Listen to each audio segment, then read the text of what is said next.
So let's talk about Bitcoin versus other kinds of payment networks. So Bitcoin is in a lot of ways a better version of PayPal, a bigger and better version of PayPal. But what about Bitcoin compared to something like Visa, the biggest payment network in the world? Well, right now, Bitcoin is processing on the order of 7 transactions per second, as compared with Visa, which typically processes about 2,000 transactions per second. So 7 versus 2,000.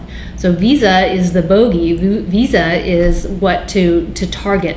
So Bitcoin, if it really wanted to arrive and be adopted on a wide scale worldwide, would need to be processing much closer to the Visa kind of industrial processing of 2,000 transactions per second.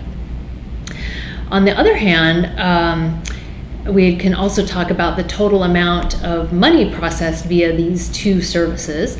And Visa is processing 18 billion a day, and Bitcoin is processing 300 million per day.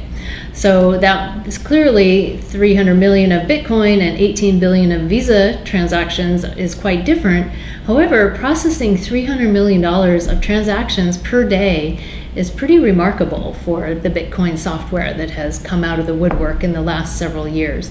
So it's not too shabby.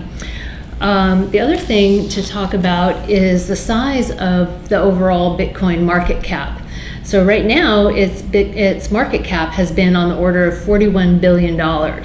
And so that compares, say, with S&P 500's market cap of $19 trillion. So again, 41 billion compared to 19 trillion is a tiny drop in the bucket. But on the other hand, $41 billion of market cap is actually the size of 100th smallest country. So Bitcoin is already really quite a robust, global, liquid economy that bears keeping an eye on. But that just gives us an idea of the relative size of Bitcoin relative to Visa and the S&P 500, that Bitcoin is processing 7 transactions per second versus Visa's 2,000 per second.